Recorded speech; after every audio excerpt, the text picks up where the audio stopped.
Hello दोस्तों, स्वागत है आपका हमारे चैनल एग्जाम टारगेट में। आशा करते हैं आप सब स्वस्थ हैं, मस्त और अच्छे से पढ़ाई कर रहे हैं। आज हम लेकर आए हैं आप लोगों को प्रश्नावली 9.1। तो चलिए इस प्रश्नावली को सॉल्व करते हैं एकदम मज़ेदार तरीके से। तो देखिए आप लोग का प्रश्न जो फर्स्ट जो प्रश्न है वो क्या कहता है। देखिए क्या कह रहा है, 1 से 10 तक के प्रश्नों में प्रत्येक अवकलज समीकरण की कोटि एवं घात यदि परिभाषित हो तो ज्ञात कीजिए बोल रहा है। ठीक, आप लोग बोलिए कोटि क्या होता है, घात क्या होता है। डायरेक्ट क्वेश्चन में आपने ला दिया, नहीं हम मेथड भी बताएंगे। पहले क्वेश्चन आप लोग देखिए, कोटि और घात ज्ञात करने बोल रहा है। हम आप लोग को बताएंगे कोटि और घात आखिरकार होता क्या है। इसके लिए हम कुछ पॉइंट्स लिखे हैं आप लोगों के लिए, देख सकते हैं आप लोग। क्या है कि अवकलज समीकरण की कोटि, कोटि क्या है तो उच्चतम कोटि के अवकलज की कोटि ही क्या है, अवकल समीकरण की कोटि है। अब बोलिए को कुछ समझ में नहीं आया क्या होता है अवकलज उच्चतम कोटि के अवकलज की कोटि। हम एग्जाम्पल देते हैं आपको। ठीक, आप अवकलज मतलब तो समझते हो, हाँ समझते हैं कैसे। dy बाई डी एस को हम लोग क्या क्या बोलते हैं, अवकलज यानी कि डिफ्रेंसिएशन। ठीक, इसे हम लोग क्या बोलते हैं, अवकलज। इसकी उच्चतम कोटि को ही हम लोग क्या कहेंगे, अवकल समीकरण की कोटि कहेंगे। ठीक, इसकी आप लोग बोलिए इसकी उच्चतम कोटि क्या हो सकती है, इसकी 1 हो सकती है। 1 इसकी कोटि क्या है, 1 है 1 डी 1 एक्स का पावर में 1, 1 ही तो है, कुछ नहीं है, मतलब क्या है 1 है। और फिर हम लोग दूसरा एग्जांपल भी देखते हैं। मान लीजिए आप लोग के पास थोड़ा बड़ा रहेगा कि d2y by D X square plus D Y by D X equal to 0 ऐसे रहेगा मान लीजिए। तो आप लोग को इसमें से बोलेगा कि कोटि क्या है। यहाँ पर क्या बोला, उच्चतम कोटि के अवकलज की कोटि। जो यहाँ पर उच्चतम कोटि होगा, उच्चतम कोटि के अवकलज की कोटि जो यहाँ पर उच्चतम होगा, देखिए इसमें कौन सा है, इसमें 2 है, यहाँ पर है 2 कोटि, इसमें 1 है, इसमें 2 है। तो हम लोग किसे कहेंगे, अवकलक सॉरी अवकल समीकरण की कोटि किसे कहेंगे, जो उच्चतम रहेगा। यानी कि यहाँ पर इसमें कोटि कितनी होगी, 2 होगी। आई होप लोग कोटि मतलब समझ गए होंगे। और यहाँ पर घात भी, और एक यहाँ पर क्या घात भी आप लोगों को बताने के लिए बोला। तो घात क्या होगा आपको हम सिंपल ही बता देते हैं। यहाँ पर लिखा हुआ कि उच्चतम कोटि के अवकलज की उच्चतम घात। ठीक, इसको छोड़िए, हम आपको सिंपल भाषा में समझाते हैं। जो आप जैसे मान लीजिए यहाँ पर आपका इस तो उच्चतम कोटि हुआ, उच्चतम कोटि हुआ, इसका आपने लिख लिया, तो इसी का आपको घात लिखना है। ठीक, इसका घात क्या है, 1 है इसका घात 1, तो हम लोग इसी को लिखेंगे 1। जिसका आप कोटि लिखेंगे उसी का आप घात लिखेंगे। चलिए हम लोग क्वेश्चन पे आते हैं, ज़्यादा समझ में आएगा। और एक एग्जांपल ले लेते हैं, जैसे कि आप लोग का ही उदाहरण का एग्जांपल है। फर्स्ट उदाहरण क्या दिया हुआ है कि D Y by D X minus cos X बराबर 0। ठीक, दिया हुआ है। अब इसका क्या बोलेंगे आप लोग, कोटि। तो हम सिंपल बताते आप लोग बोलिएगा यहाँ कॉस कुछ भी रहे, हम लोग को क्या हम लोग को क्या देखना है कि यहाँ पर है अवकलज है, यहाँ पर डिफ्रेंसिएशन है, यहाँ पर तो है ये। इसका जो उच्चतम कोटि कितना है, 1 है, कोटि हो गया 1। यहाँ कुछ भी रहे, हमें उससे कोई लेना देना नहीं है। ठीक, यहाँ कोटि कितना हुआ, इसका 1। और हम क्या बोले थे, यहाँ पर घात क्या होगा, जिसका आप कोटि लिए हैं उसी का घात। तो इसका घात क्या होगा, 1 होगा, यानी कि इसका घात हम लोग क्या कहेंगे, 1 होगा। ठीक, हो गया। और आप लोग यहाँ वाई ट्रिपल डैश वगैरह लिखा हुआ है, इसके बारे में हम समझा देते हैं आप लोगों को कि Y dash D Y by D X का जो डिफ्रेंसिएशन होता है वो वाई डैश हम लोग लिख सकते हैं। इसका डिफ्रेंसिएशन वाई डैश होता है ना, तो D Y by D X को ही वाई डैश बोलते हैं। आप लोग कोई कंफ्यूज नहीं होइएगा कि ये वाई डैश क्या है बोल के। या जैसे कि T two Y by D X square रहेगा, तो इसको हम लोग क्या कहेंगे, वाई डबल डैश कहेंगे। ऐसे अगर क्यू रहेगा तो ट्रिपल डैश कहेंगे, इसमें कोई नहीं। ठीक, और यहाँ पर और एक चीज़ लिखा हुआ कि यदि परिभाषित हो। ठीक, यदि परिभाषित हो तो हम लोग परिभाषित क्या होगा, इसके लिए भी हमें और एक चीज़ आप लोग लिखवाए हैं। देखिए तीसरा पॉइंट क्या है, यदि अवकलन समीकरण अवकलज Y dash Y double dash या फिर वाई ट्रिपल डैश इत्यादि में बहुपद समीकरण है तो उसकी घात परिभाषित होगी, अन्यथा नहीं होगी। बोल रही है बहुपद समीकरण, यानी बहुपद समीकरण कौन हो सकता है, बोल रहा कि अगर बहुपद समीकरण होगा तभी हम लोगों क्या होगा, इसका घात जो है वो परिभाषित होगा। अन्यथा घात परिभाषित नहीं होगा बोल रहा है। ठीक, तो हम लोग क्या करेंगे इसका। अब बोलिएगा बहुपद समीकरण क्या है। बहुपद समीकरण कुछ नहीं है, इसमें जो आप लोग का जो अवकलज है ये किसी भी चीज़ में फंसा हुआ नहीं होना चाहिए। जैसे कि मान लीजिए ये अपना सिंगल रहना चाहिए, ये किसी भी ट्रिग्नोमेट्रिक फंक्शन या फिर कुछ दूसरा चीज़ में फंसा हुआ एकदम नहीं होना चाहिए। तो आप लोग का वो बहुपद समीकरण होगा, और बहुपद समीकरण होगा तभी उन लोग उसका जो घात है वो परिभाषित हो सकता है, अन्यथा नहीं हो सकता है। अब लेगा कैसे, जैसे कि देखिए यहाँ पर देखिए ये वाला देखिए, क्या यहाँ पर dy/dx किसी के साथ फंसा हुआ है, नहीं है, ये सिंगल है, अपना है, इसको कुछ छेड़खानी नहीं करना, इसका घात भी होगा कोटि भी होगा। ठीक, इसका कोई भी टेंशन नहीं है। कोसेक्स है, ये अपना है कोसेक्स, इसका कोई लेना देना है इससे नहीं है। ठीक, जैसे मान लीजिए आप अब बोलिए कैसे कैसे होगा ये वाला, कैसे फंसा हुआ रहेगा। जैसे कि यहाँ पर आप लोग का फर्स्ट क्वेश्चन में ही है, जिसके हम एक एग्जांपल देते हैं। साइन क्या होगा d2y/dx। आप देखिए यहाँ पर साइन जो है वो साइन x के स्थान पर ही लिखा हुआ है, यानी कि साइन के साथ जो अवकलज है वो फंसा हुआ है, d2y/dx जो है फंसा हुआ है, तो इसका घात पॉसिबल नहीं है, परिभाषित नहीं हो सकता है। इसका घात किसी भी के साथ फंसा हुआ हो सकता है, जैसे ई का पावर में हो सकता है d2y/dx, कुछ भी हो सकता है। यहाँ पर अगर ऐसा भी रहेगा, आप लोग आई होप आप लोग देख पा रहे होंगे, अगर ऐसा भी अगर फंसा हुआ नहीं होना चाहिए तो ये बहुपद समीकरण नहीं होगा, और बहुपद समीकरण नहीं होगा तो ये इसका जो मतलब घात है वो परिभाषित नहीं होगा। ठीक, चलिए आई होप आप लोग समझ गए होंगे, क्वेश्चन बनाते हैं उसमें और अच्छे से समझ में आएगा आप लोगों का। ठीक, चलिए हम लोग क्वेश्चन में आते हैं। देखिए आप लोगों का जो फर्स्ट क्वेश्चन है वो क्या कहता है। फर्स्ट क्वेश्चन है, देखिए आप लोग यहाँ कोटि एवं घात निकालने के लिए बोला है। ठीक, तो यहाँ पर देखिए डी का पावर में 4 है, d4y/dx का पावर 4। ठीक, और साइन यहाँ पर ट्रिपल डैश है, तो सबसे पहले हम इसे ट्रिपल डैश को खोल देता है। आप लोग परेशान नहीं होइएगा उसमें कि क्या है क्या नहीं। ठीक, dx का पावर 4 हो जाएगा प्लस साइन यहाँ पर क्या है ट्रिपल डैश, यानी कि क्या होगा ये d3y/dx का क्यूब, ये है इक्वल टू 0। ठीक, ये है आप लोगों का।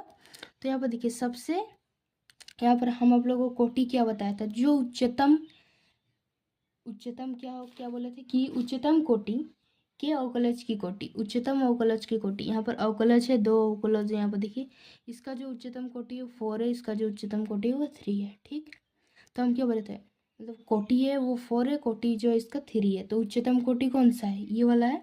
तो हम लोग क्या इसका कोटि लिख सकते हैं, कोटि क्या हो सकता है इसका 4, इसका कोटि जो है 4 लिख सकते हैं। इसका कोटि देखिए ये जो अवकलज है इसका कोटि है 4, ये जो अवकलज है इसका कोटि है 3। और हम लोग का जो यहाँ कोटि लिखाएगा वो कौन वाला कोटि लिखाएगा, अवकलज समीकरण की कोटि में कौन सा कोटि लिखाएगा, तो वो लिखाएगा उच्चतम कोटि। तो आप लोग देखिए दोनों में से उच्चतम कोटि कौन सा है, ये वाला है, तो इसका लिखे।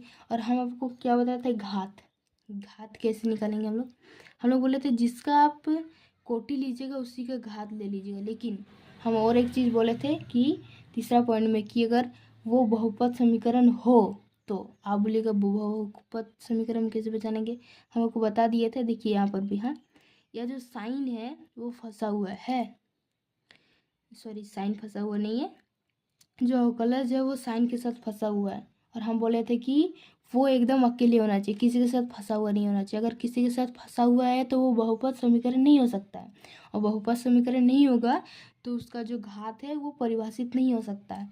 यानी कि जो इसका जो घात है वो हम लोग क्या लिख सकते हैं कि परिभाषित नहीं है, परिभाषित नहीं है। ठीक, नहीं है। आई होप आप लोगों को समझ में आया होगा। हम दूसरे क्वेश्चन पे जाते हैं तो आप लोग को और अच्छे से समझ में आएगा, जितना क्वेश्चन बनाइएगा उतना अच्छे से समझ में आएगा। ठीक, आप लोग देख सकते हैं मैंने दूसरा क्वेश्चन लिख लिया। चलिए इसे हम लोग सॉल्व करते हैं। तो आप लोग बताइए कि इसका जो है सबसे पहले हम लोग क्या करेंगे, इसको खोल लेंगे।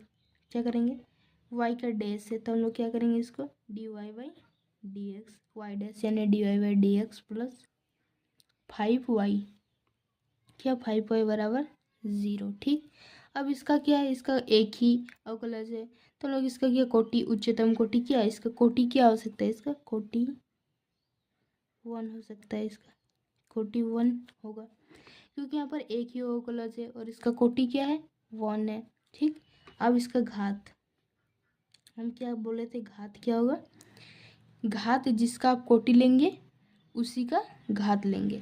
ठीक, भले वो दूसरा आगे तरफ उच्चतम हो, कुछ भी हो, इधर अगर उच्चतम रहेगा तो नहीं लेना। अगर मान लीजिए आप लोग के पास दो एक ही जैसे होंगे, मान लीजिए हम एक आपको उदाहरण देते हैं यहाँ पर, d2y by D X square plus d2y by D X square, इसका जो है घात है वो 3 है और इसका जो घात है वो 4 है। ठीक, आई होप आप लोग को दिख रहा होगा, हम ये वाला लिए हैं। ठीक, अब इसका हम लोग क्या करेंगे, सबसे पहले कोटि निकालेंगे, तो कोटि तो आप लोग जानते हैं 2 होगा। ठीक, आप बोलेंगे कि इसका घात कौन सा लेंगे आप, हम ये तो दोनों सेम है, हम इसमें से किस में से लिए, हम एक में से लिए हैं, इसमें से लिए हैं, इसमें से इसका जो कोटि है वो क्या है, 2 है। ठीक, 2 है। अब यहाँ पर देखिए 4 और 3 है। ठीक, हम अब किसका घात, कौन वाला घात लेंगे, आप लोग कन्फ्यूज हो गए होंगे। आप लोग बोलेंगे कि हम ये वाला से लिए हैं तो हम इसी का घात लेंगे। ठीक, नहीं, लेकिन ऐसा नहीं, दोनों जो है वो सेम है, सेम है। तो हम लोग क्या, इसका जो उच्चतम घात जो होगा वो वाला लेंगे, जैसे कि इसका उच्चतम घात कितना है, 4 है, तो इसका घात जो है 4 हो जाएगा। ठीक, यहाँ पर देखिए इसका घात जिसका हम लोग कोटि लिया उसी का घात लेंगे, लेकिन सबसे पहले हम लोग चेक करेंगे कि बहुपद फलन है, सॉरी बहुपद समीकरण है या नहीं है। तो बहुपद समीकरण की क्या होना चाहिए, जो हम लोग का अवकलज जो किसी के साथ फंसा हुआ नहीं होना चाहिए। क्या देख रहे हैं आप लोग, किसी के साथ फंसा हुआ है हमारा अवकलज समीकरण, अवकलज समीकरण एक अकेला बिंदास है, किसी के साथ फंसा हुआ नहीं है, यानी कि यहाँ पर ये जो है बहुपद समीकरण है, यानी कि इसका जो है घात परिभाषित है। अगर घात परिभाषित है तो आखिरकार घात है क्या, तो चलिए घात क्या है इसका, जिसका हम लोग कोटि लिए उसी का घात, यानी कि 1 हो जाएगा, कोई बात ही नहीं है। अब चलिए हम दूसरा क्वेश्चन, तो दूसरा क्वेश्चन हम लिख लेते हैं। तो आप लोग देख सकते हैं हम तीसरा क्वेश्चन जो लिख चुके हैं। देखिए अब इसका हम लोग क्या करेंगे, कोटि निकालेंगे। यहाँ पर किस खोलने वाले का नहीं है, वाई डैश नहीं है, वाई डबल डैश नहीं है, कुछ भी नहीं है, कुछ खोलने का नहीं है, तो हम लोग क्या करेंगे, सीधा इसका कोटि और घात निकालेंगे। तो हम लोग, आप लोग देख सकते हैं कोटि, आप लोग बताइए कि कोटि क्या होगा। देखिए कोटि क्या होगा, यहाँ पर आप लोग देख सकते हैं कि इसका जो है उच्चतम अवकलज का उच्चतम कोटि, उच्चतम कोटि क्या है, यहाँ पर 2 है 2, इसका जो है देखिए उच्चतम कोटि क्या हो जाएगा, 2 हो जाएगा, क्या होगा, 2 हो जाएगा। अब इसका घात निकालेंगे हम लोग। ठीक, घात, अब जिसका हम लोग कोटि लिए हैं उसी का हम लोग घात लेंगे, तो इसका कोटि ये वाला का लिए हैं तो इसके घात लेंगे 1 लेंगे, नहीं अब लेगा वह 4। अगर दोनों सेम रहता तो हम लोग लेते इसका जो उच्चतम है, वरना नहीं, जिसका कोटि लिए उसका घात लिए, बस सिंपल। आप लोगों को थोड़ा सा भी कोई ज़्यादा हार्ड लग रहा, कुछ नहीं, बस इसका देखना है कि हम लोगों को कौन सबसे, किसका मतलब जो कोटि है वो अवकलज का कोटि है वो अधिकतम है, उसको लिखना है कोटि में, और जिसका हम लोग कोटि लिया उसी का घात लिखना है, बस यही तो करना है। ठीक, चलिए हम लोग चौथा क्वेश्चन भी लिख लेते हैं। तो मैंने चौथा और पांचवा दोनों क्वेश्चन एक साथ ही लिख लिया है, तो चलिए इसे सॉल्व करते हैं। देखिए अब इसका भी हमें कोटि निकालना पे, सबसे पहले हम क्या लिखेंगे, कोटि लिख लेते हैं, कोटि। तो देखिए इसका कोटि के अवकलज का जो अधिकतम कोटि है वो कितना है, यहाँ 2 है, तो हम लोग इसे 2 लिखेंगे, और जो घात हम लोग क्या करेंगे, घात लिखेंगे। ठीक, तो देखिए आप लोग का यहाँ घात लिखने से एक प्रॉब्लम है कि यहाँ देखिए कोस अवकलज जो है वो कोस के साथ फंसा हुआ है, ट्रिग्नोमेट्रिक फंक्शन के साथ फंसा हुआ है, यानी कि इसका जो है क्या होगा, इसका जो है घात वो परिभाषित नहीं होगा, क्योंकि ये बहुपद फलन नहीं है, क्योंकि ट्रिग्नोमेट्रिक फंक्शन के साथ अवकलज फंसा हुआ है। देखिए कोस के बाद एक्स नहीं है, कोस एक्स के स्थान पर ये है, यानी कि जो कोस के साथ पूरा फंसा हुआ है, तो इसका जो है घात क्या होगा, परिभाषित नहीं होगा,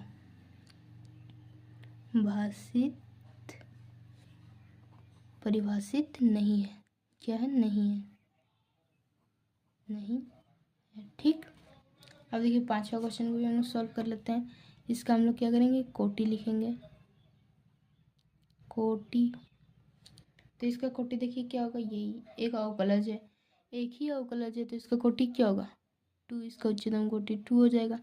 अब इसका घात, जिसका कोटि लिए हैं उसका घात, आप लोग इधर कॉस और साइन ये सब कुछ काम का नहीं है, ठीक, ये सबको देखना ही नहीं है, हमें सिर्फ काम है अवकलज से, हमें सिर्फ काम है अवकलज से। इसका उच्चतम कोटि कितना है तो 2 है, और जिसका घात है हम लोग कोटि जिसका लिए उसका घात, यानी कि इसका घात कितना है 1 है। आप लोग का 5 नंबर तक यहाँ क्वेश्चन सॉल्व हो चुका है। और आगे का जो क्वेश्चन है 6ठा 7वां 8वां या 12 को क्वेश्चन है आप लोगों का, वो हम लोग नेक्स्ट वीडियो में करेंगे, ठीक। तो चलिए आज के लिए इतना ही, bye bye.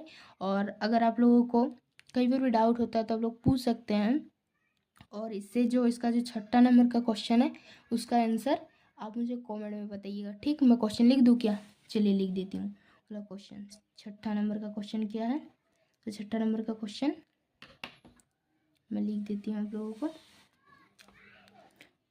y triple dash का square plus y double dash का क्यूब प्लस y डैश का पावर 4 प्लस y का पावर 5 इक्वल टू 0, ठीक। अगर हो सकता है तो आप लोग इस क्वेश्चन का मुझे कमेंट में आंसर बताइएगा, इसका कोटि भी और इसका घात भी बताइएगा, ठीक। आप लोग बताइएगा इसका कोटि और घात। चलिए अगर नहीं हो पाता है तो अब अगले वीडियो में यहाँ से 6 नंबर से ही सॉल्व करेंगे आप लोगों का, ठीक। तो चलिए आज का वीडियो को हम लोग यही समाप्त करते हैं। वीडियो अच्छा लगा हो तो वीडियो को लाइक जरूर कर दीजिएगा, और चैनल में पहली बार आए हैं तो चैनल को सब्सक्राइब कर लीजिएगा, क्योंकि हम ऐसे ही आप लोगों को जितना मैथमेटिक्स का हो गया, साइंस का हो गया, केमिस्ट्री का हो गया, न्यूमेरिकल क्वेश्चंस वगैरह सब कुछ हम इस चैनल पर अपलोड करते हैं। और एग्ज़ाम के नज़दीकी में जो मोस्ट इम्पोर्टेंट क्वेश्चन होता है, जो एग्ज़ाम में 99% आने की संभावना होता है, वो सारे क्वेश्चन हम इस चैनल पर ही अपलोड करते हैं। तो इस चैनल को आप लोग सब्सक्राइब कर लीजिएगा। तो चलिए मिलते हैं आपसे अगले वीडियो में, तब तक के लिए bye bye, take care guys.